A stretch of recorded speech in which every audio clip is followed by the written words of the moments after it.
السلام علیکم جی، آپ یوٹیوب چینل دیکھ رہے ہیں اور میں احمد ہوں۔ اسرائیل میں بہت زیادہ ہلاکتیں ہوئی ہیں جو پہلے کبھی نہیں ہوئیں، اور وہاں پہ یوں سمجھ لیں کہ قیامت کا منظر ہے۔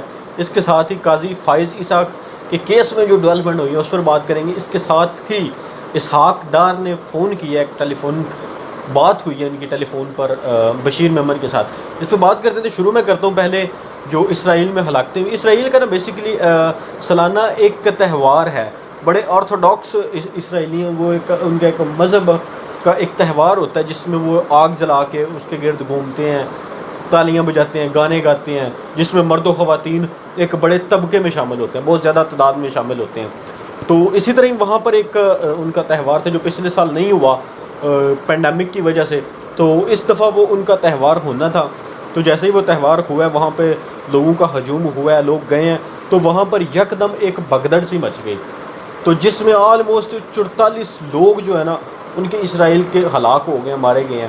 کوئی 150 کے قریب، 150 کے لگ بھگ جو ہے وہ زخمی ہوئے ہیں اسرائیل کے حوالے سے جو وہاں پر۔ تو ان کا خود ایک دفعہ جو نتن یاہو ہے وہ پورا اسرائیل ہل کے رہ گیا، کیونکہ آپ لوگ جانتے ہیں کہ اسرائیل کی چھوٹی سے چھوٹی خبر ہو اس کو انٹرنیشنل لیول پہ بہت زیادہ ہائی لائٹ کیا جاتا ہے، چاہے چھوٹی خبر ہو چاہے بڑی خبر ہو، لیکن اس کو انٹرنیشنل لیول پہ بہت زیادہ ہائی لائٹ کیا جاتا ہے۔ اس کے ساتھ ہی بات کرتے ہیں ہم لوگ اگر قاضی فائز اسحاق کیس کے حوالے سے، تو آپ سب لوگ جانتے ہیں کہ ان کو NRO مل گیا عدالت کی طرف سے، تو ان کو بالکل باعزت طور بری کر دیا گیا۔ آپ یوں کہیں کہ ان کو باعزت طور پر بری کر دیا گیا۔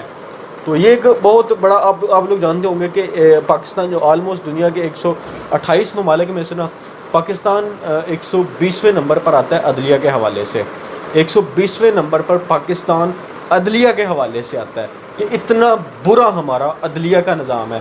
تو بہت سارے انٹلیکچوئلز کہہ رہے تھے کہ اب جو ہے نا وہی عدلیہ جو ہمارا ہے وہ اب اس کو نیچے سے باٹم لائن سے اب ٹاپ پہ آنا چاہیے تھا، یعنی کہ اب 128ویں نمبر پر ہمارے عدلیہ کو آنا چاہیے تھا کہ کس طرح عدلیہ کا مذاق بنایا گیا اور کس طرح عدلیہ نے مذاق بنایا۔ اب یوں سمجھے کہ ان کو NRO دے دیا قاضی فائز اسحاق کو کہ ان کو اب کوئی سوال نہیں پوچھے گا، سوال پوچھنا کیا، ان کو تو بالکل بری کر دیا گیا، باعزت بری کر دیا گیا۔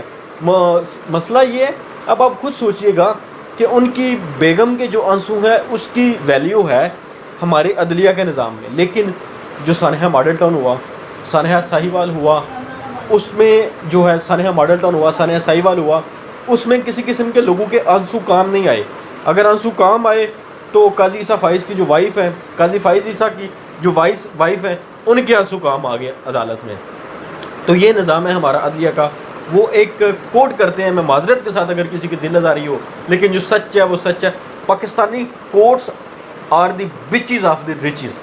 ہماری جو کورٹس ہیں نا، پاکستانی جو کورٹ ہے وہ عدلیہ ہمارا، وہ اس طرح نکارہ ہو چکا ہے، اس طرح زنگ لگ چکا ہے۔ اب اس میں جو ہے کسی قسم کی ریفارمز تو آ نہیں سکتی، کیونکہ ہماری جو حکومت ہے وہ اس میں ریفارم کر نہیں سکتی۔ اس کی سب سے بڑی وجہ ہے کہ حکومت کی میجورٹی نہیں ہے۔ ریفارمز لانے کے لیے، قانون سازی کرنے کے لیے حکومت کی میجورٹی کا ہونا ضروری ہے، جو کہ بدقسمتی سے فی الحال نہیں ہے۔ تو ابھی تو اسی کے ساتھ اس نے خاص طور پر اس کیس کے حوالے سے قوم کو بہت مایوس کیا ہے۔ آپ کی عدلیہ نے، جو عدلیہ ہے اس نے بہت مایوس کیا ہے اس فیصلے سے جو NRO دے دیا گیا ہے قاضی فائز عیسیٰ کو۔ اس کے ساتھ ہی جی اسحاق ڈار نے فون کیا ہے جو بشیر میمن ہے ان کو، اور ان کو اور یہ فون ہوا ہے، اور یہ فون میاں صاحب کی مشاورت کے بعد ان کو فون ہوا ہے۔ پہلے اسحاق ڈار نے میاں صاحب سے مشاورت کی ہے، اس کے بعد بشیر میمن کو باقاعدہ طور پر فون کر کے کہا ہے کہ ہم آپ کی قربانیاں جو ماضی میں آپ نے ہمارے لیے دیں، وہ ہم ان کو مستقبل میں بھی یاد رکھیں گے، اور ہم آپ کے ساتھ کھڑے ہیں۔ آپ کو کسی قسم کی گھبرانے کی ضرورت نہیں ہے، پریشان ہونے کی ضرورت نہیں ہے، ہم آپ کے ساتھ کھڑے ہیں۔ ہم ماضی میں بھی آپ کے ساتھ تھے، مستقبل میں بھی آپ کے ساتھ ہوں گے، چاہے ہماری حکومت ہو چاہے ہماری حکومت نہ ہو۔ تو خود آپ لوگ خود نا کمنٹ باکس میں اس چیز کا ایک دفعہ سے رائے دیجیے گا۔ اگر ہم بیوروکریسی کو ٹچ کرتے ہیں، بیوروکریسی پر دیکھتے ہیں، اس پر نظر دوڑاتے ہیں، تو ہماری بیوروکریسی کس طرح سے پورے کا پورا سسٹم خراب ہے، کرپشن کے ایک جنجال ہے پورا کرپشن کا، بیوروکریسی میں اس طرح سے اس میں جو کہہ لیں کہ ایک پورے کا پورا سسٹم تباہ ہو چکا ہے اگر بیوروکریسی کی بات کریں. اور یہ وہ بیوروکریسی ہے جو ملک کو چلاتے کسی ملک کی ریڑھ کی ہڈی کی طرح ہوتی ہے.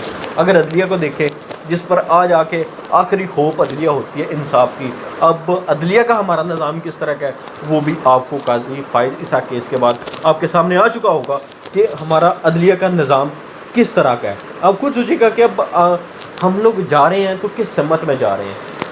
کیا ہمارا جو پاکستان بننے کا مقصد تھا وہ صرف یہی تھا؟ عدلیہ کا نظام دیکھ لیں, بیوروکریسی کا نظام دیکھ لیں, پولیٹیکل نظام دیکھ لیں, آپ پولیٹیکل انسٹیبلٹی دیکھ لیں, آپ کس طرح کا نظام ہے. جو بندہ آیا ہے اس نے صرف اور صرف اپنی جیب بھری ہے. امید کرتے ہیں جی آپ کو آج کی ویڈیو پسند آئی ہوگی. انشاءاللہ ملتے ہیں آپ کے ساتھ ایک نئے ٹاپک کے ساتھ, ایک نئی ویڈیو کے ساتھ. رکھیے گا اپنا ڈھیر سارا خیال اور اپنے اس چینل کا بھی. اب تک کے لیے اتنا ہی, مجھے دیجیے گا اجازت. خدا حافظ.